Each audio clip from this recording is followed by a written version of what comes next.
And this is something I learned from Jung, was that far more than we think depends on the orderly progression and care of the soul. All of it depends on it. When people ask me, I'm not going to say something virtuous like I'm a believer, because there's plenty wrong with me that needs to be fixed before I would dare utter words like that.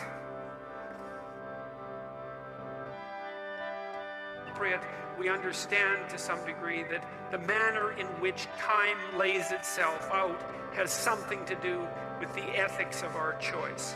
And again, I would say that's a very deep idea. I think it's the most true idea I know.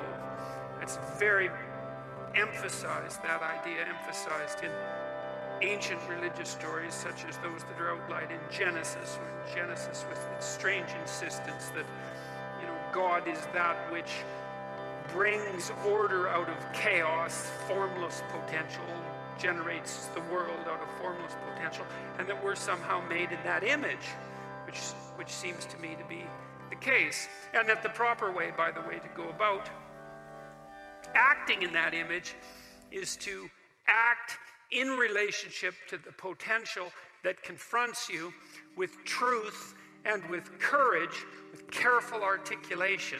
That's the logos. And that if you do that, then what you bring forth is good. That what we'll do is choose to be pushed to the limit, especially when we're at our best. We think, well, where's the limit? It's here. Maybe I can manage that. I'm going to push myself right to the damn limit. Then I'm going to push myself a little bit over just to see if it's possible. And if that happens, then, you emerge with a sense of triumph. I'm now more than I was, right? And maybe that's what you're here to be, is to be more than you were, right? To push those limits. And to do that, you contend with the world. You wrestle with God. You don't casually say, I believe. Because who knows? No one knows, right? We're separated from the infinite by death and ignorance. We don't know. We contend, we wrestle. And in that maybe we find our destiny. At least we find our purpose. We find something that justifies us to some degree. If I'm awake at night wondering and I think, God, I pushed myself as far as I could in this effort, whatever the effort that I'm considering happens to be. I pushed myself. I don't have a weight on my conscience because I let something go or I failed to accomplish something. I mean, I do often have those sorts of weights. I'm talking about the rare times when I don't. It's like, well, there's something that's where there's some atonement and some peace as far as I'm concerned, where that contending and that wrestling has been successful. And I would say that insofar as you're deeply involved in that, like completely involved in that, thoroughly involved in that, then you have the right to say that you believe in God. And Socrates said that he had a daemon, and by which he meant an internal voice. And he said that he always listened to it. And that was what made him different from other people, that he always listened to this voice. And the voice didn't tell him what to do. It told him what not to do. And when the Delphic Oracle proclaimed that Socrates was the wisest man in Greece, in Athens and in Greece, one of the reasons Socrates attributed her decision to deem him the wisest man was because, well, she said he knew nothing, but he knew in part that he knew nothing, at least in part because he was always listening to the voice of his daemon, his internal conscience. And then I just found out the other day that the word democracy comes from the same root, which is really interesting. Like, I had no idea that was the case, because what it suggests, it's so fascinating looking at how words are related to one another historically, because you find strange connections between ideas that you would never imagine, and sometimes they're unbelievably profound. And so the basic what happened historically is that also there was the concept of the Socratic daemon. Now, it was the daemon that Socrates listened to when he decided that he was not going to run, when the Athenians decided that they were going to put him to death via the Athenian aristocrats, right? Because they thought that he was corrupting the youth by, talking to them, telling them the truth. And I suppose that's certainly grounds for chasing someone out of your town. Anyways, they gave him plenty of notice because they didn't really want to kill him. They just wanted to get the old goat to hell out to some other city where he could cause trouble there. And his friends were, making plans to scurry him away from Athens. And he went out and consulted his daemon, and it told him not to leave. And that was a big shock to Socrates because, of course, he didn't want to die. And but yet he had decided that he was always going to follow the dictates of the daemon. And so he did something that only a philosopher would do, was reversed his assumptions. He thought, oh, well, I was afraid of dying, and my daemon said, stick around, and so I must be wrong. It must be worse to risk not following that internal voice than to risk this form of death, which is a question you have to really wrestle with. One his friends weren't very happy about, but in any case, he didn't run. And we have two good court-like documents attesting to that. One written by someone named Xenophon, and the other by Plato.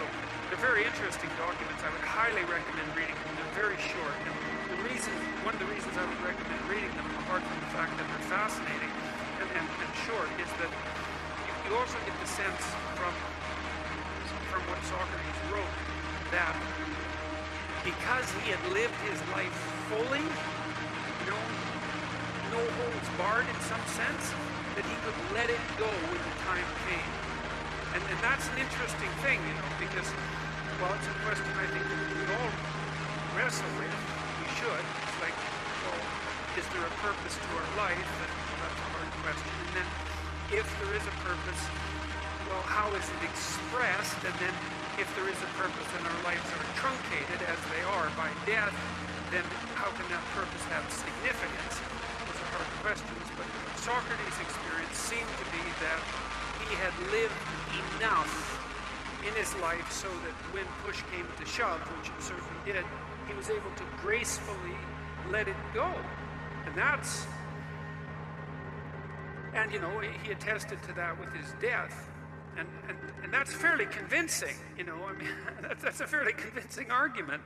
And it's one that I find, well, it's hard to tell if I find it exactly credible, but I don't find it incredible. I certainly have noticed that as I've got older and I've done things,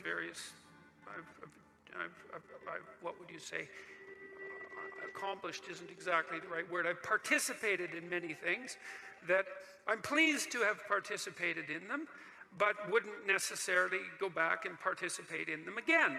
It's sort of as if when you do something and you finish it, it's as if it's done. You have to start small, and you have to be careful and awake, and if you do it carefully, then you can eliminate these flaws in your character that no one should be celebrating. About nobility, you don't hear a lot about endurance, let's say, stalwartness, courage, dignity. Those aren't values that we discuss much. Responsibility being another one, which is one I'm quite thrilled about, all things considered, because I think it's the pathway to meaning itself. An ennobling heroism about the fundamental Christian vision, which is to accept with gratitude your privileges and your limitations. The privileges, those are talents. You have a responsibility to make the most of them. That's the price you pay for the talents. The obstacles you're limited being, and you pay a price for being, and the price is that limitation. And so you have to be grateful in some strange sense for your limitations. Maybe the same way that you're grateful for the idiosyncrasies and peculiarities of the people that you love. And then that your task, it's an extraordinarily difficult task. There's no more challenging task than to accept all that, with gratitude and with goodwill toward being, and to attempt to work towards making things better than they are, or at least not worse. It's necessary for you to aim at the highest value that you can conceive of, and that has to have something to do with the amelioration of suffering and the constraint of malevolence. And this is something I learned from Jung, was that far more than we think depends on the orderly progression and care of the soul. All of it depends on it. Something, you genuinely want it, you want to set the world straight, then you let go of what's necessary and you pursue. You let go of what isn't necessary, no matter what it is, and then you pursue what's necessary, and then maybe you sacrifice your children to God. That was the story. That's one of the next stories that comes up, of course, and you think, well, that's pretty damn barbaric, and the way the story's laid out, of course it is, but that isn't exactly what it means. It means that what you try to do when you raise children is that you try to do everything you can to impress upon them by imitation and by instruction and by love and by encouragement that they are crucial beings in the world whose ethical decisions play an important role in shaping the structure of reality itself, and that they have the moral responsibility to do that. And you get your ark in order, that's your family, let's say, so that when the storms come, you can stay above water for the 40 days of flooding, and you're capable of leading your people through the desert when the desert makes itself manifest, and you can escape from tyranny properly because you're wise enough to see it, and you take the full burden of being on yourself, all the suffering that's part and parcel of that. You accept that voluntarily, let's say, and you do everything you can to confront the malevolence that's part of you and that's part of the state and that's part of the world. And you make a garden around you. That's the paradise, a walled garden. It's a walled, well-watered place, so the forces of nature and society exist together in harmony, and you place your family in that so that they can live properly. And you treat your enemy as if he's yourself, and the same with your brother.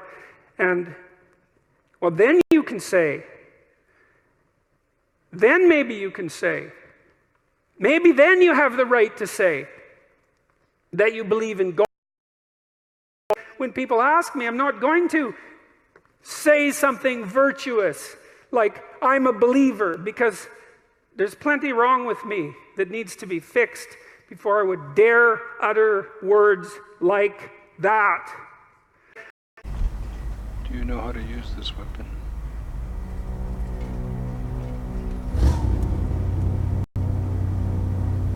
No. Not really. That weapon will replace your tongue. You will learn to speak through it. And your poetry will now be written with blood.